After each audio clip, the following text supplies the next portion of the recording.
भजन करने के लिए शरीर ही साधन है और इसी को महापुरुषों ने महल की संज्ञा दी है। बहुत भाग्यशाली बताया है।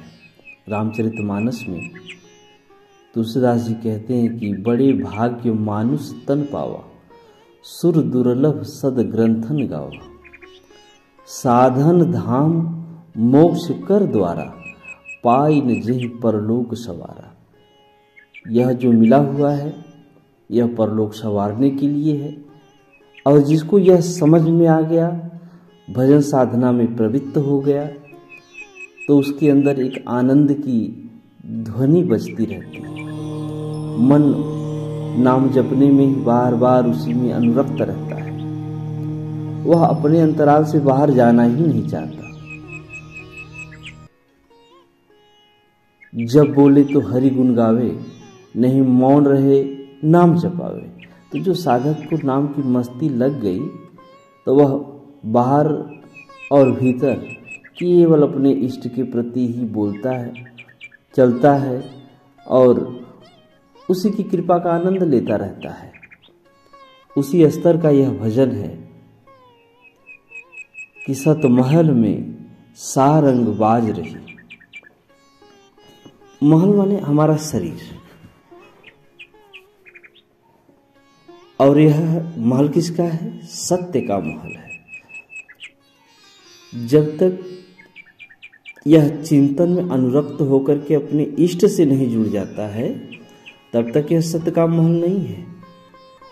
यह तन को अधम भी कहा गया है और श्रेष्ठ भी कहा गया है।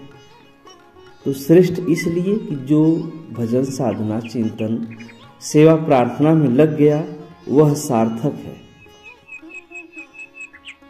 तो सत महल में सार अंदर, सामने समने में परमात्मा और उसी के आनंद का, अनुराग का, प्रेम का, मस्ती का रस आपके अंदर बना हुआ है। आप उसी में निमग्न हैं। यही है बाज रही, सतमहल में सारंग बाज रही। अब अगर बज रहा है तो कुछ तो साधन चाहिए। आनंद तभी आएगा जब उसके साथ कुछ साजबाज हो। तो साजबाज भी बता रहे हैं कि क्या क्या है साधन। काहे का तबला और काहे का मजीरा और काहे की घुटकी लाग रही। घुटकी जो आवाज आती है धीम धीम, वह जो है घुटकी कहते हैं, जो वाद्य यंत्रों पर आती है। और ऐसे हमारे अंतराल का क्या है? कहें तन का तबला, साधन तन है। और माजना किसको है? लगाना किसको है? मन को लगाना है, मन को माजना है। मन का मजीरा। और जब दोनों का तालमेल बैठेगा तब हृदय से आपकी अनुभूति होगी। वह है ज्ञान। जितना हम सेवा साधना चिंतन में लगेंगे उतना ही भगवान आपकी तरफ भी मार्गदर्शन करते रहेंगे। जो हृदय से ज्ञान मिल रहा है, मार्गदर्शन मिल रहा है, उसी को ज्ञान कहते हैं। गीता में कहा कि भाई अध्यात्म ज्ञान, अपनी आत्मा के आधिपत्य में चलने का नाम ज्ञान है। तत्व के अर्थ स्वरूप उस परमात्मा के द्वारा जो आपको निर्देशन मिल रहा है उसका नाम ज्ञान है। परमात्मा का प्रत्यक्ष दर्शन ज्ञान है और इसके अतिरिक्त जो कुछ है सब ज्ञान है। आप ये कह सकते हैं कि ईश्वर की प्रत्यक्ष जानकारी का ही नाम क्या है? ज्ञान है।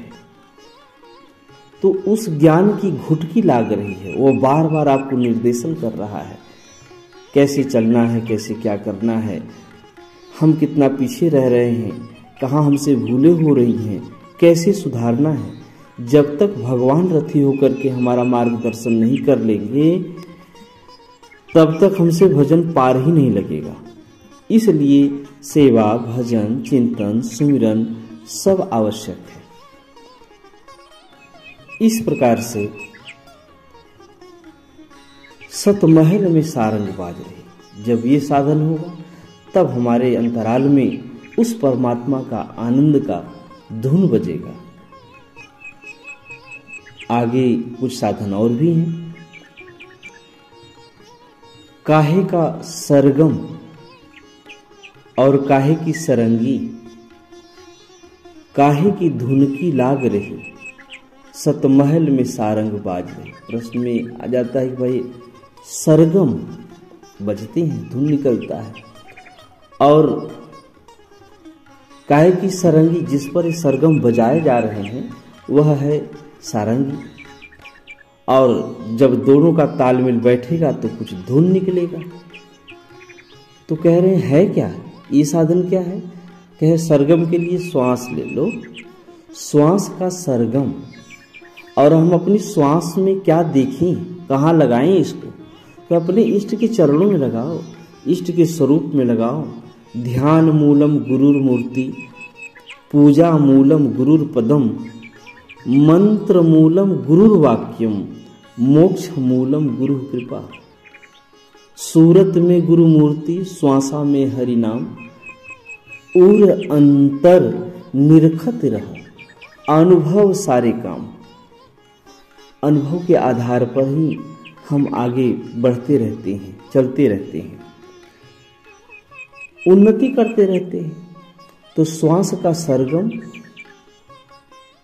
और सूरत यानी मन की दृष्टि, जिस पर हम नाम को जपते हैं, अपने सूरत में गुरु जी को, इष्ट के स्वरूप को या उनके चरणों को देखते हैं। और करते क्या है, फिर प्रक्रिया क्या हो रही है? नाम की धुन लगी हुई है। ओम ओम ओम ओम। जो एक नाम के पीछे नाम जोड़ते जाइए, एकदम धुन बन जाए, जगह ही न बचे। घंटे, 2 घंटे, 4 घंटे कैसे निकल जाएं, यह भान ही न रहे। तो आनंद ही आनंद रहेगा।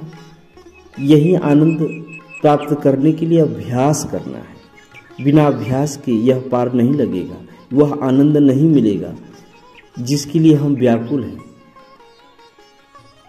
भगवान कृपा तभी करते हैं जब हम अपने ऊपर कृपा करना शुरू कर दें, प्रयास करना शुरू कर दें। जेबा अगर हमारा फटा होगा तो भगवान उसमें कहाँ से डाल देंगे?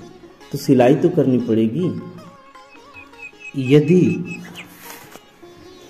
ऐसा करते बन गया तब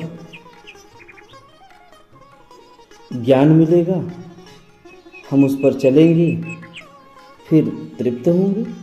गीता में अध्याय 6 का 8वां श्लोक है, ज्ञान विज्ञान तृप्तात्मा कूटस्थो विजितेन्द्रियः युक्त इत्युच्यते योगी समलोष्टास्म कांचन।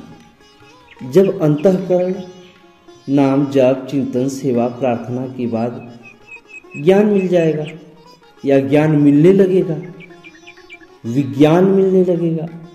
विज्ञान माने होता है आप कहीं हैं, इष्ट कहीं हैं, लेकिन आपका मार्गदर्शन किसी बाहरी साधन के बगैर हो रहा है। आप अनुभव पा रहे हैं, यह विज्ञान का ही एक हिस्सा है। यह जानकारी उस इष्ट से ही मिल रहा है और इसी के सहारे हम अपने मन, विचार, इंद्रियों से लड़ने में समर्थ हो पाते हैं। इसी से हमारे अंदर समानता का गुण आता है कि हम चाहे मिट्टी हो, पत्थर हो, स्वर्ण हो, हम उसको एक ही जैसा समझते हैं। और यदि भजन चिंतन नहीं होगा तो मन स्थिर भी नहीं हो सकता, वह आनंद भी नहीं मिल सकता। तो अगर आनंद पाना है तो साधन, साधना और अपने इष्ट गुरुदेव की कृपा तीनों पर दृष्टि रखनी हो। इस तरीके से सतमहल में सारंग बाज रही। ओम श्री सद्गुरुदेव भगवान की जय।